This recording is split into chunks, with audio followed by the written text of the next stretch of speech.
Well, I'm thrilled with the turnout today. As I said, I'm Elizabeth Patterson, and I get to welcome you on behalf of 1,000 Friends Protecting Historic Benicia. It's rainy, we're Californians, we always shy away from getting out, but I think we're getting used to it, right? I'm really tired of the rain. 1,000 Friends Protecting Historic Benicia is sponsoring this event, the Benicia Arsenal, a cautionary tale, because we are very concerned about our historic districts. And I'm just so thrilled with a panel that we'll have today that's going to be moderated by our former Mayor Jerry Hayes. And before I get into some of my comments, I want to recognize Councilwoman Carrie Birdseye. We have our Historic Preservation Review Commissioner, Gilbert Von Students, and of course I'll introduce Jerry Hayes. One of the things that I want to bring out to you today, there he is. I knew he was coming, so I was looking for him. Dan Smith, who is a former council member, he's walking behind you. I want to point out that putting something like this together is really hard. It takes a lot of work and effort, and I think most of you know that. And, from the flowers, the water, the cookies, designing, setting things up, all of that. And it's done by volunteers, most of whom work full-time or part-time in the house or outside the home. So please join me in thanking all of our volunteers for everything they have done.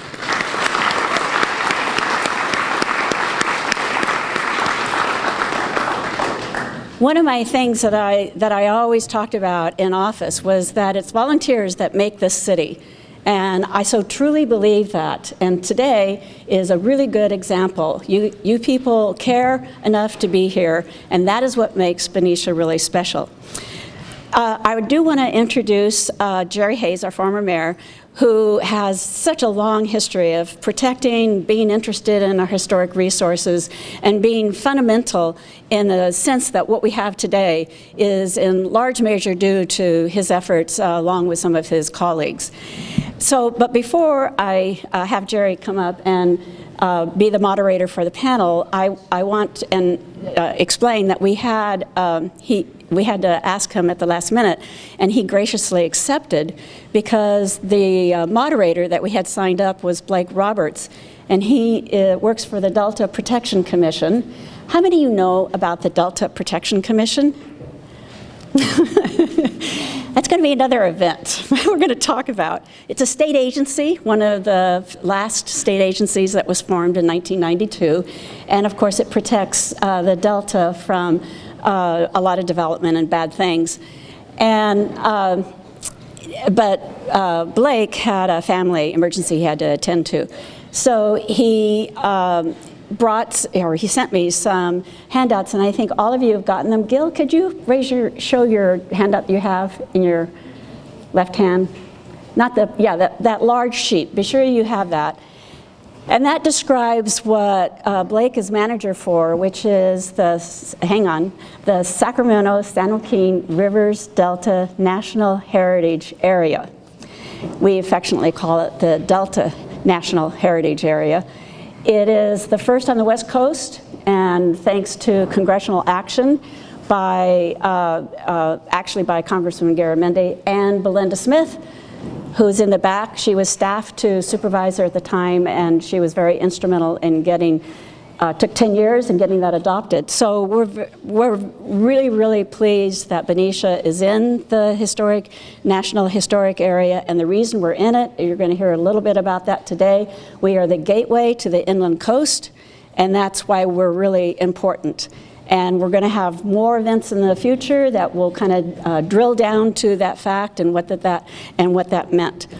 So without further ado, I want to have Jerry Hayes be the moderator for this very esteemed panel. I'm so excited that we have such talent with us today. Thank you, Madam Mayor. Good afternoon, everyone. The sun is out, you are here, and we have quite a program to present to you. Elizabeth already pointed out the restrooms in the back and the refreshments over here, so please avail yourself if you need either. We have a fast-paced program for you today, but first let me point out that we have an awful lot to cover.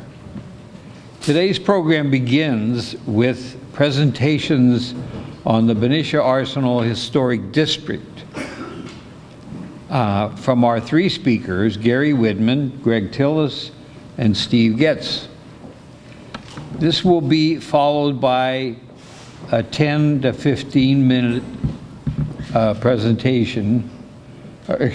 opportunity for audience questions for our speakers. Elizabeth Patterson will wrap up the formal program and invite the audience to take advantage of some opportunities to explore the Arsenal right outside the front doors of the clock tower. Belinda Smith, president of the Benicia Historical Society, will be leading a walking tour of Officers Row at 3:15 and 4 o'clock. Those interested should meet at the clock tower entrance at either of those times, 3:15 and 4 o'clock. Two historic non-commissioned officers' houses will be open for self-guided tours from 3:15 to 4:30. The locations of these two homes are shown on the map found on the back of your program.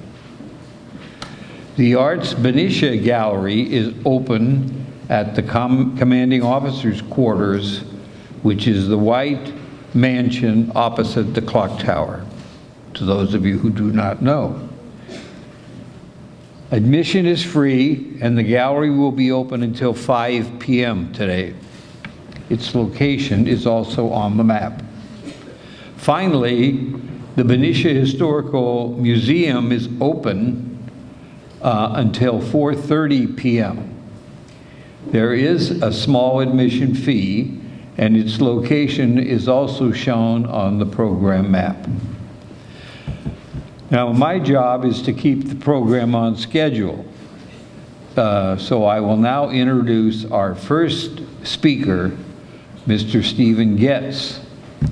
He has resided in Benicia since 1986 and is active in a number of community groups, including the Benicia Arsenal Park Task Force, which was formed 2 years ago around a vision to create a park in the Benicia Arsenal Historic District that will promote an appreciation of the historic treasure and provide opportunities for recreation and heritage tourism. He will begin the program by setting the stage for this cautionary tale about the Benicia Arsenal by describing the city's current plans to transform the historic district into a residential neighborhood. Steve Getz. Thank you, Jerry. And so, yes, I'm setting the stage for the next two speakers. I'll be describing the historic assets that we're concerned about and how they would be impacted by the City Council's recent decision to transform the historic district into a residential community. We'll start with a description of those historical assets. The area in the black boundary is the Arsenal Park Historic District, as defined by the City of Benicia. The area in gray, or the four areas in gray, are the historic district as described by the National Park Service when they registered the Benicia Arsenal on the National Register of Historic Places. The federal government has certain criteria for the establishment of historic districts different from the cities. They could not justify including the entire territory that the city included in the historic district. They instead defined 4 sub-districts that constitute the Benicia Arsenal Historic District on the National Register. The first sub-district is sub-district A at the top. It includes the Benicia Historical Museum, By the way, the black rectangles in the shaded areas are historic structures. The next sub-district was historic sub-district B. It includes the Benicia Army Post Cemetery, the first military cemetery on the Pacific Coast, as well as the Benicia Army Hospital, the first military hospital on the Pacific Coast. The next historic sub-district is sub-district C. That's the location we're in. It includes the clock tower. It includes Officers Road. It also includes two structures south of Officers Road, south of Adams Street. The first being the headquarters office building, and that happens to be directly south of the location of the former flagpole that was located between the commanding officer's quarters and the lieutenant's quarters, and that any ship traveling up and down Carquinez Strait could see. The yellow arrow shows you the view corridor that the Park District identified for that designation. And then just to the west, there's another building, the guardhouse, which is directly south of the lieutenant's quarters, and that also has a view corridor between the two. And this is typical of military planning, to have a axial, symmetric type of plan layout. The final sub-district was sub-district D. It includes machine shops down on Jackson Street, as well as going up Polk Street under Grant to include the Benicia Barracks building on Grant Street. So these are the historic assets that we feel are threatened by converting the historic district into a residential neighborhood. Not only are the historic integrity of this National Register district threatened, but also public safety is threatened.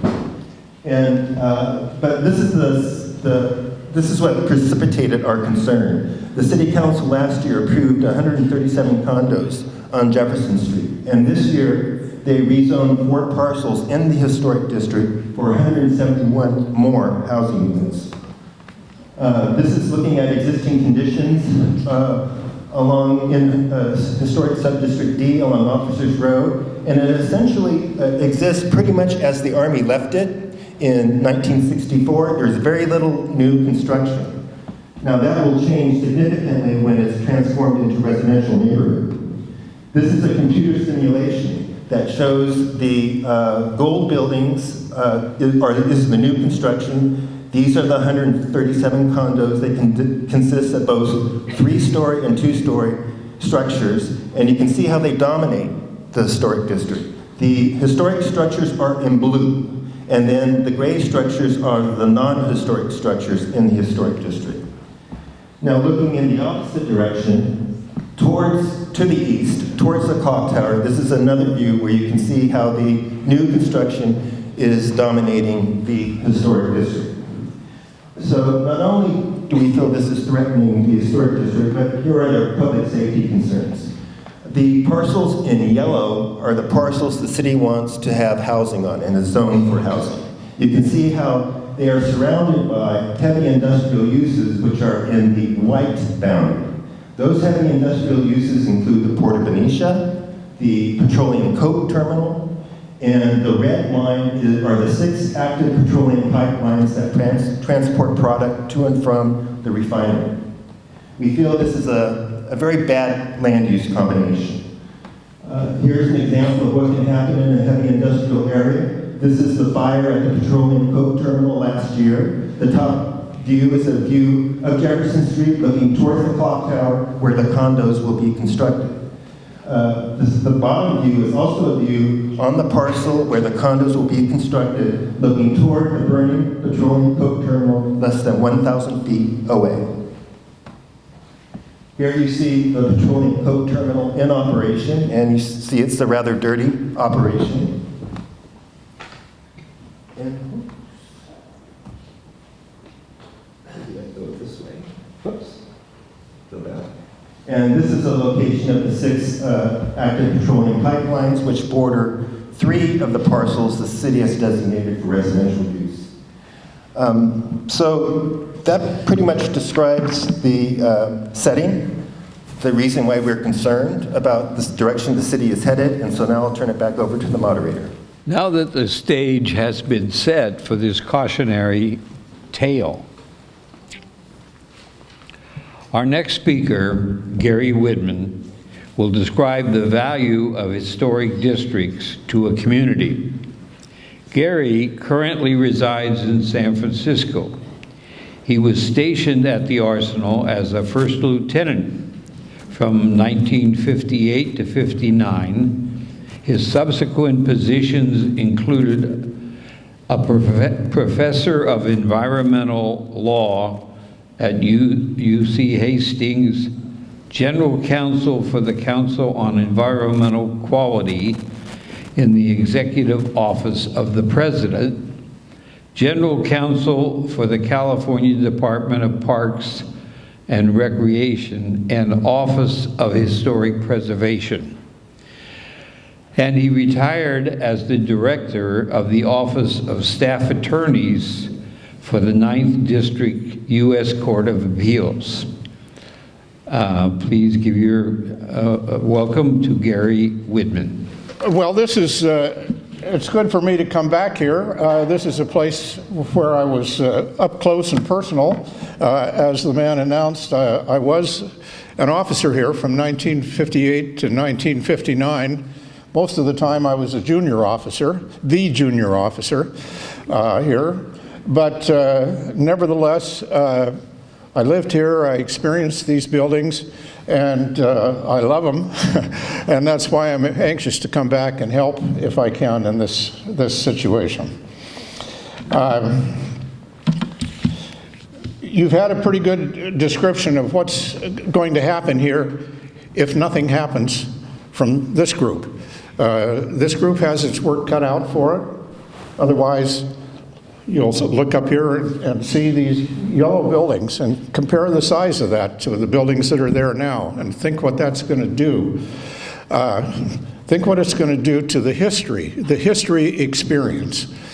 I mean, right now, you can have a history experience of going into this building, any of those other older buildings, and as you walk in, you will automatically sort of be tuned in to some extent to the 19th century, because you'll be in the 19th century realistically.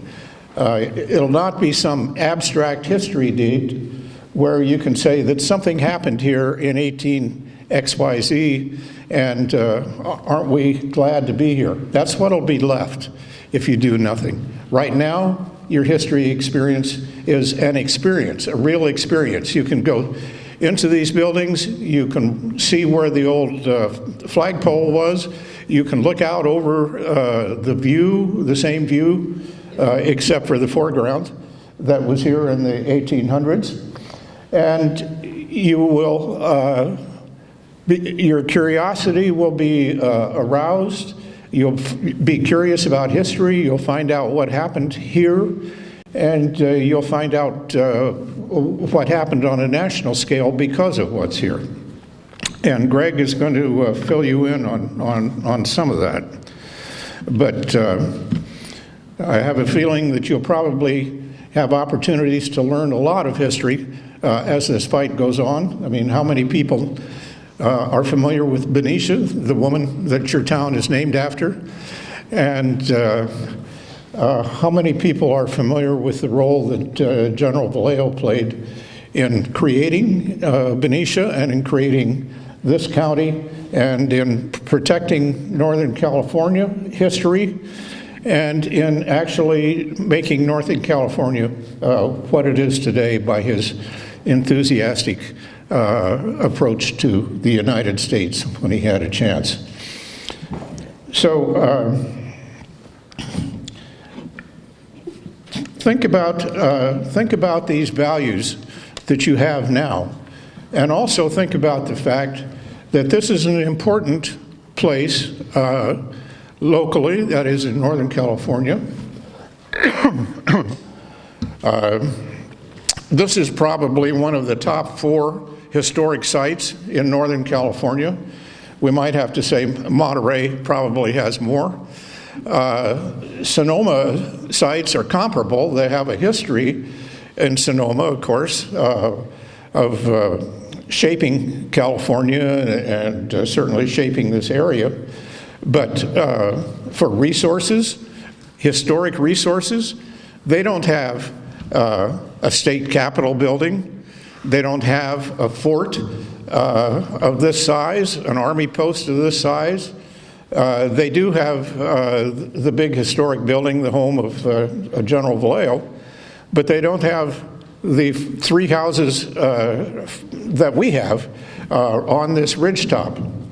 So I think you're competitive with Sonoma if you make these historic resources work for you. Of course, you won't be if you abandon them. But you have the resources, the energy to make them happen and hold them into a historic preservation situation is what has to happen next. And this place where we sit, as you were told, is part of a National Register of Historic Places. That means the Park Service found this place is valuable to people in Maine and South Carolina and Florida too. It's on the National Register. This is a place where people can come and experience history. It's a place where they can come and study history, and they'll be benefited by it. And there are not many places like that. And this is a treasure, and you'll need to work to protect it. There are other types of values, of course. You can talk about the monetary value. The monetary values generated by the presence and of these buildings, and by the historic experience of being able to walk around them, look at the view, look and see what happened here, see what the structures were here in the 19th century, draws people from all across the country, or it can draw people if they find out about it, from all across the country. You have the start of a sort of a 19th century commercial segment here. You have historic buildings as hotels, historic buildings as restaurants, and people can come and have a 19th century experience here if you make it available to them, if you preserve it. So in the long run, history attracts people, and as a result, in the long run, your properties will very likely be worth much more than they would be without the history in this town, without these historic districts that we're in. And at the same time, the cost to the city of serving an additional 300 and some units that are laid out here. You can just start to think how many streets will need to be widened, how many schoolrooms need to be added, how many teachers need to be added, how many police, fire. All this comes at a great cost, and it comes really at the expense of the long-term residents. The people who are just moving in haven't had a chance to pay for it. That money comes out of funds that come from people who are here over the long term. So with that, I just pass on the thought that the marks of a community, the reputation of a community is made by what it preserves, not by what it destroys. And keep that in mind as you look at this and listen to the speakers today. Thank you very much, Gary. We very much appreciate your being here today. And certainly you touched on many themes that both myself and former Mayor Patterson have been involved in over the past number of years. Gary described the importance of history to society and how historic districts can be an asset and an amenity for the host community. Our next speaker, Gregory Tillis, will describe how important the Benicia Arsenal was to California and the nation during the 19th century. Gregory Tillis is a resident of Nevada City, former resident of Benicia, and a former professor of history at Diablo Valley College, and a former board member and historian of the Benicia Historical Society. He was a 32-year resident of an 1870 non-commissioned officer's home on Jefferson Street, which is one of the houses that will be on the tour after this program. Please welcome Gregory Tillis. As Jerry mentioned in his introduction,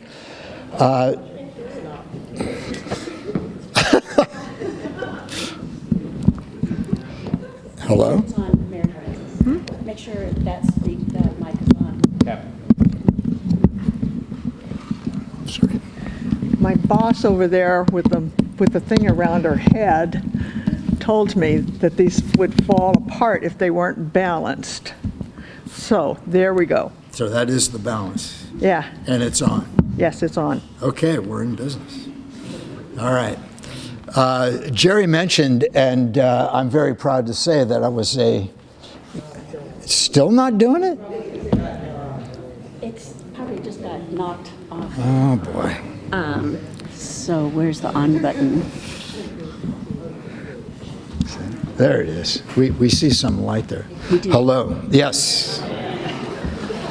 And in conclusion, this place is really important, so you should fight for it. Thank you very much.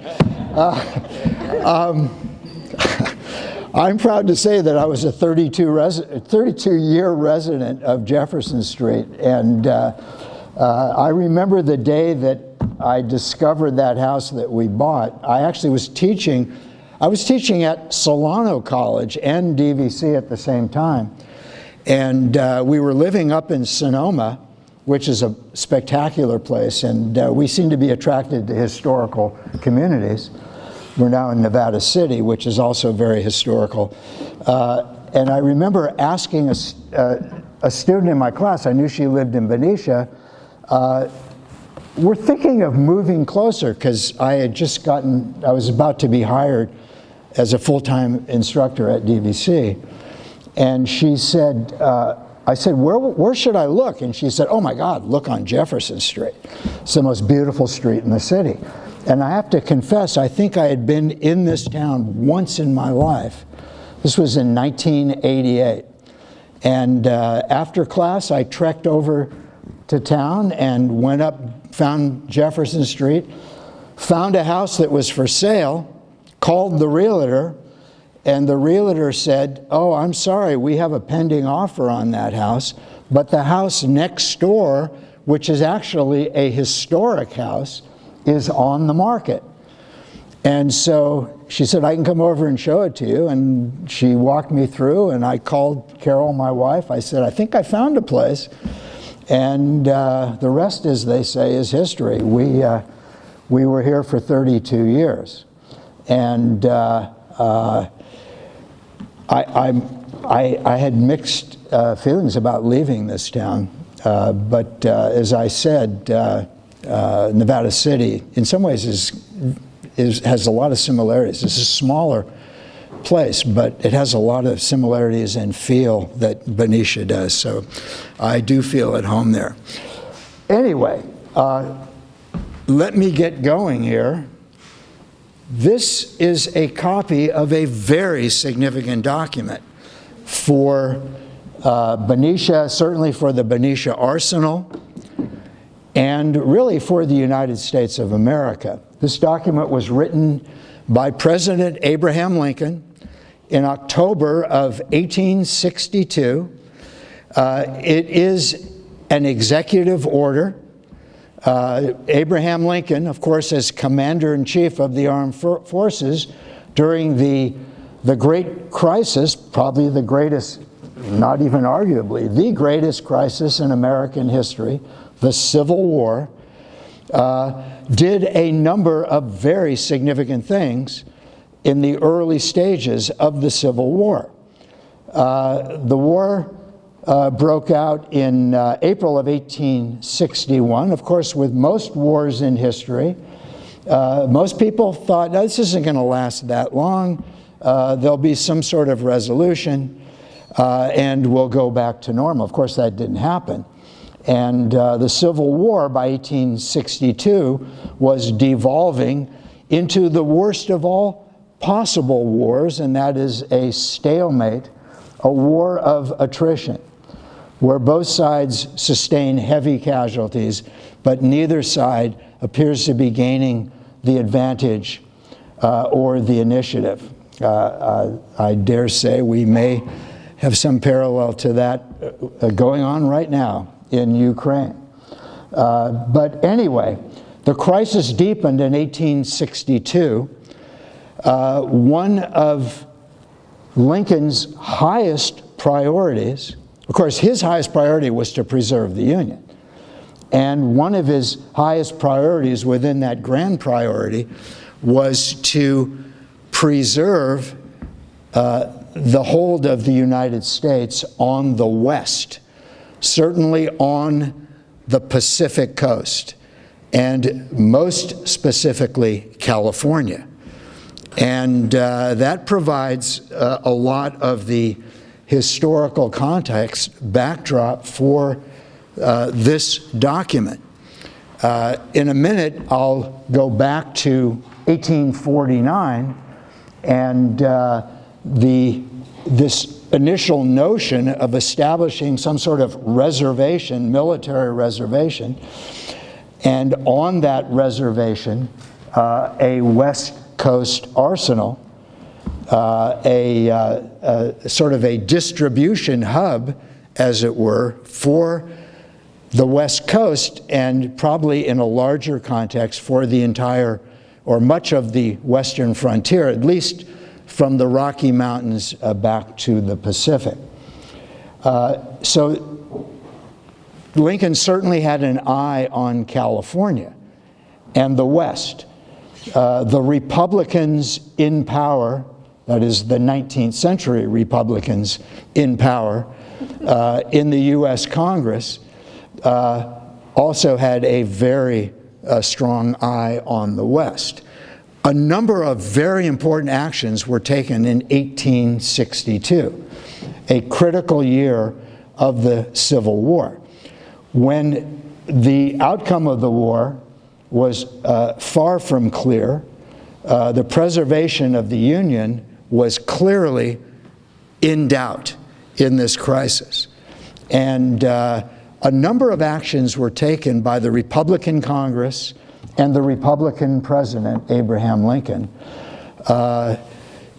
with their view of the West and trying to preserve, maintain the allegiance of the West, particularly California, but also, you know, the political integration, the economic integration, and so on. So a number of very important things happened in 1862.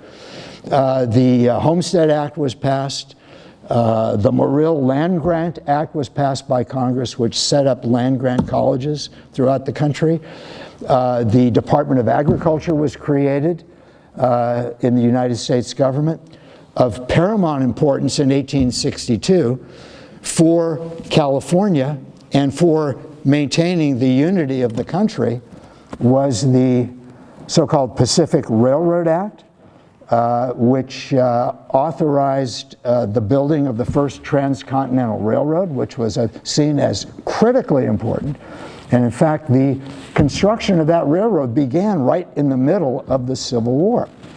The first shovelfuls of dirt were turned over in Sacramento by Leland Stanford, the governor, in 1863, right in the middle of the war.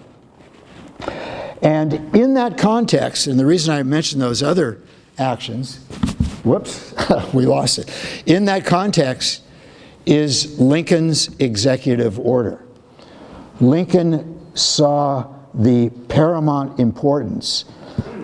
If we're going to preserve this union, if we're going to preserve the allegiance and the political and economic connection between California in the West and the rest of the country, we need to enhance the military presence in the West. Now, that military presence was already here, but it had to be further extended and advanced. And it is in that context that Lincoln will formally create the Benicia Arsenal by executive order.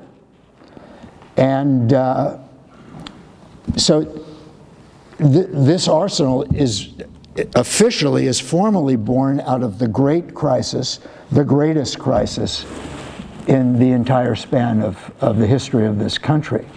Now, where did this idea originate?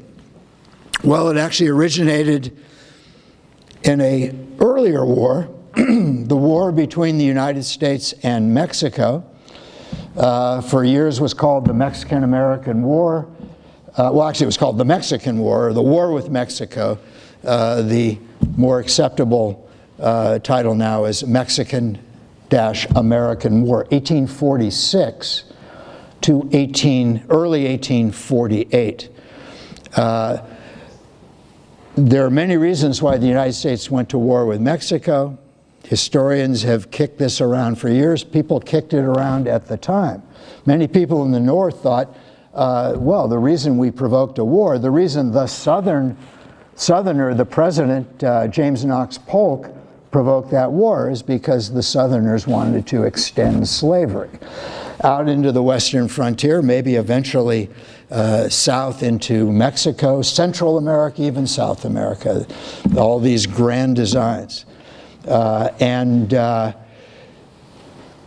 One of the important backdrops of that war was a very powerful force of the 1840s and the 1850s. It was called manifest destiny.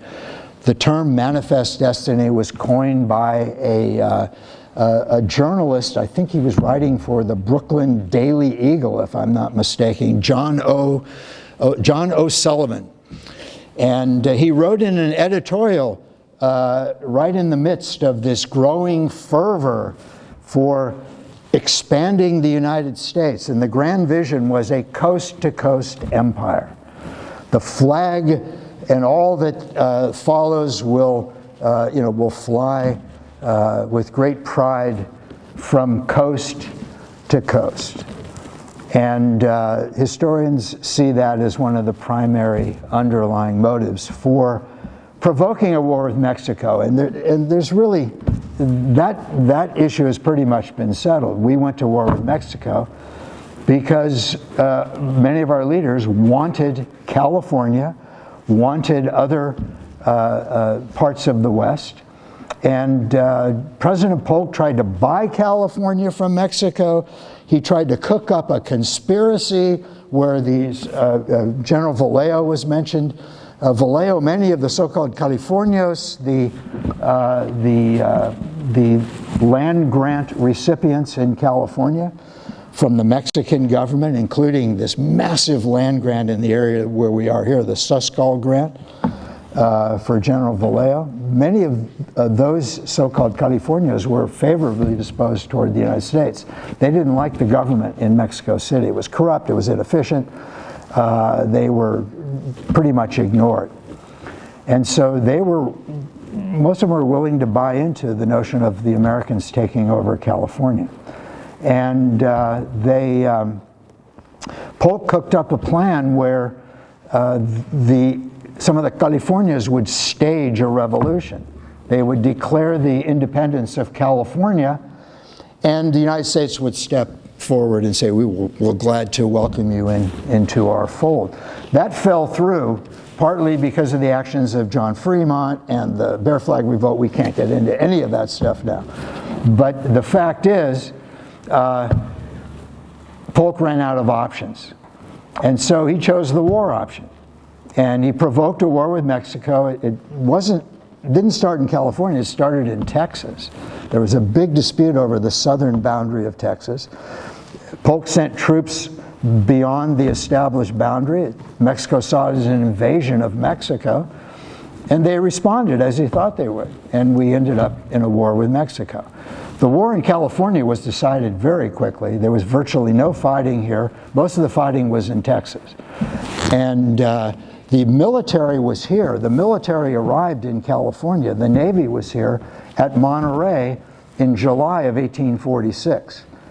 And they trekked forward. They took over Yerba Buena, which eventually was renamed San Francisco. You all know the story of the name change and how this place became Benicia instead of Francisca, and so on.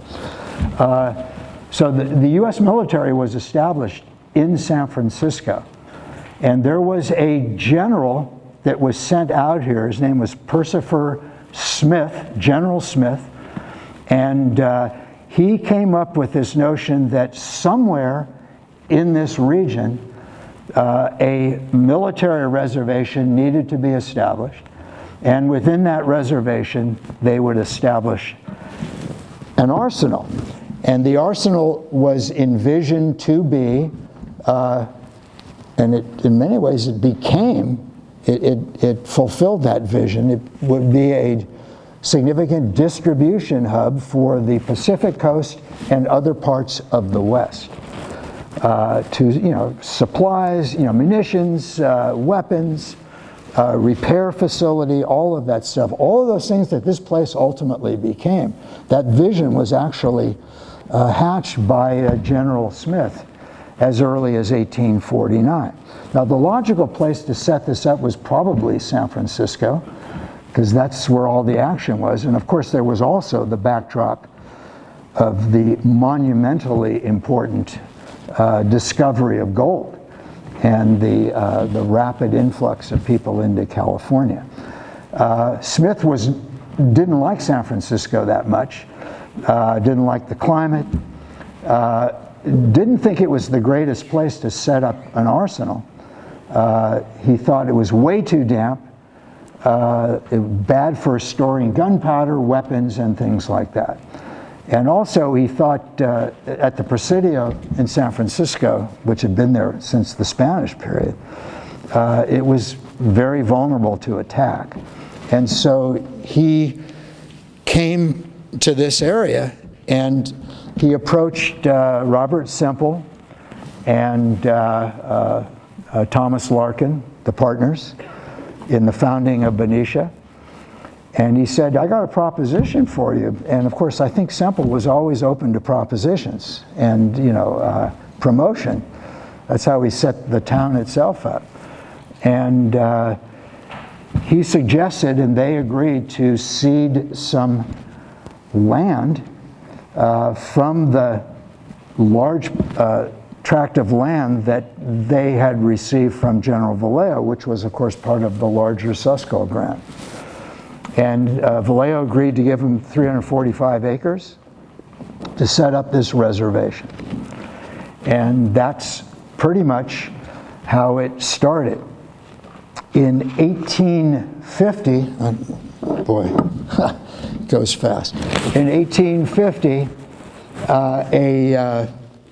Captain Charles Stone was appointed by Smith to be the commander of ordnance for the Pacific Coast. Ordnance, weapons, supplies, and so on. And Stone agreed with Smith's perception of this area and said, this is where we're going to set this facility up. And so in 1849, the barracks had been established. Also there was an ordnance depot that was established as a prelude to setting up the arsenal, which began in 1850. Now, in the larger context, the force of manifest destiny, this growing concern over and this perceived need in Washington, D.C. that we have to solidify this connection between California, particularly the Pacific Coast, particularly the San Francisco Bay Area, but beyond that, the whole region. Congress in the 1850s was very favorably disposed toward furthering that promotion. And in the 1850s, in a series of bills, they appropriated about $550,000 for constructing buildings in this new arsenal. And this led to the first wave of construction. This building that we're in, 1855, I think a total of 15 buildings were built, but much of this Section C, this area that we're concerned with right now, was developed before the Civil War in the 1850s with this original congressional allocation. And so this building was built. It was completed in 1859. Two large storage buildings over here, of course, famously known as the Camel Barns. Those were constructed during this period. Also, the Commandant's House, completed in 1860, and essentially, as the Civil War began, the Lieutenant's Quarters, or the Jefferson Street Mansion, 1861. Now, there was no new construction during the war. After the war, there was a second wave of construction. The headquarters building, 1870, the guardhouse, 1872, the duplex, officers' quarters, I think that was 1874, and around the bend on Jefferson Street, our old house was constructed. Now, or in the inventory, Building 33. We've got a plaque on the front that says Building 33, the non-commissioned officer's house. I'm sorry. Actually, I'm proud of myself. I've stayed closer than I usually do. Usually I'm roaming through the aisles, waking students up and stuff. So, but anyway. Okay, so what happened here I know I'm running out of time already. What happened here in the 1850s before the Civil War? Regrettably, one of the major functions of this facility was to supply civilians and the Army with weapons and munitions to fight the so-called Indian Wars. The Indian Wars in much of the West, including, and in some ways most significantly, right here in California. Essentially they became extermination campaigns. And these campaigns were subsidized by the state, by the federal government, and at times soldiers dispatched directly from the arsenal, armed and intending to subdue so-called hostile Indians. This pattern regrettably would continue after the Civil War, and one of the most notorious episodes was the so-called Modoc War, or Modoc Wars, 1872 and 1873, where a contingent of 400 soldiers from this facility, heavily armed with mortars and howitzers and so on, they got into this titanic battle with the Modoc, almost in Oregon, way up in extreme northern California, and who embedded themselves, or they fortified themselves in lava beds up there, and it was one of the most brutal campaigns. Ultimately, the U.S. Army prevailed, but sustained heavy casualties. That, we can trace those efforts, at least logistically, in terms of supplies and weapons, to this facility. There were other things that happened here in the 1850s. Of course, one of the most celebrated inhabitants of this place, and a greatly romanticized and over-exaggerated importance, was Ulysses S. Grant.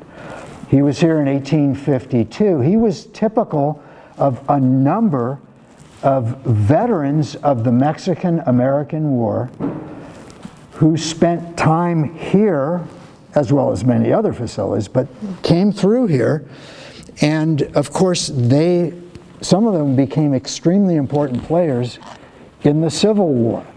This was sort of a transitional phase for their military careers. And U.S. Grant, of course, is right up there. He was known as Sam Grant when he was here. He was only here for a few weeks. He didn't like the place.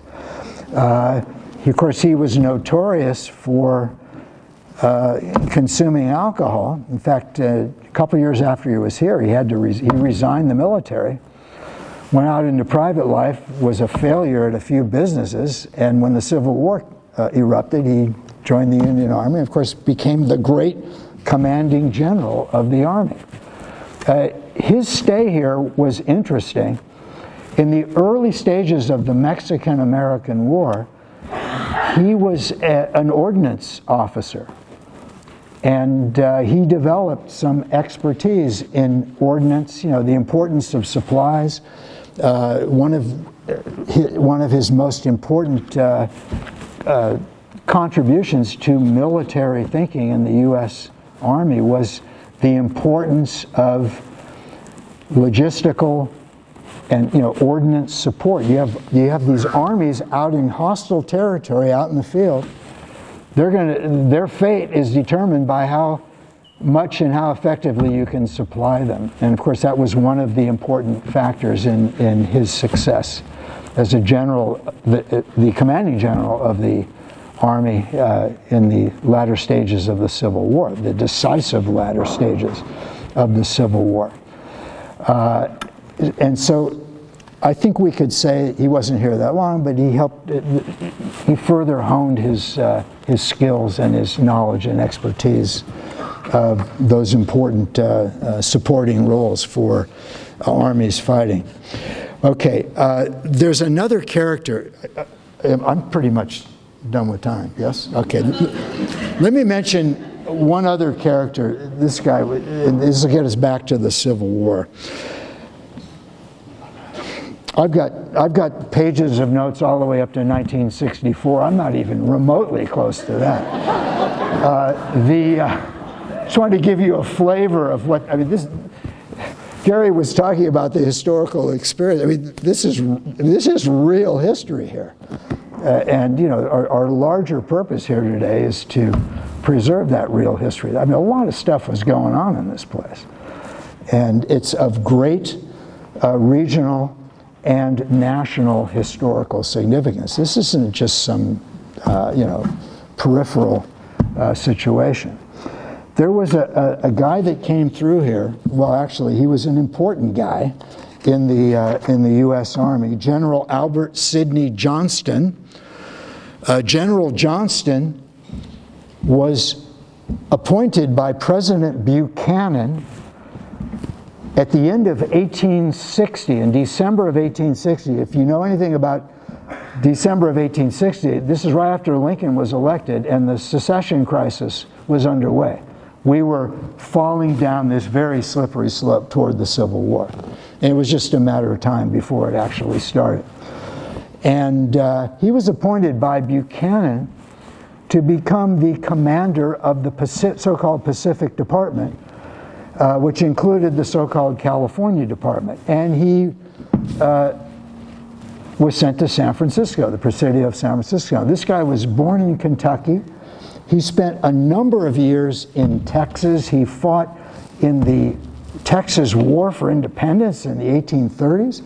He was an important officer in the Mexican-American War. And he had very strong allegiances to it wasn't his native Texas, but his second home, Texas. And his appointment raised a tremendous amount of suspicion in Washington, D.C. Part of it was just political and partisan rivalry. But there was a real concern, wait a minute, they're sending this guy out there, and it appears that war between the North and the South is imminent. What's going to happen out there? What is he going to do? And there was particular concern about some 30,000 muskets and a number of small arms and munitions that were stored right here at the Benicia Arsenal. And there was a fear that he was going to come over here and commandeer all this stuff and ship it to the South. And there was very real concern expressed about his loyalties. As it turns out, and if you read what historians say, they say his loyalty, at least to the well, I mean, this is contradictory. His loyalty to his oath was unquestioned. And he grappled with which way he should go because war was imminent. I mean, Robert E. Lee grappled with it. There were, a lot of these officers had to make their decisions, their choices. He resigned his position, and that alleviated a lot of concern that people had about the armaments that were here. Obviously, they were going to stay here and be part of the Union force.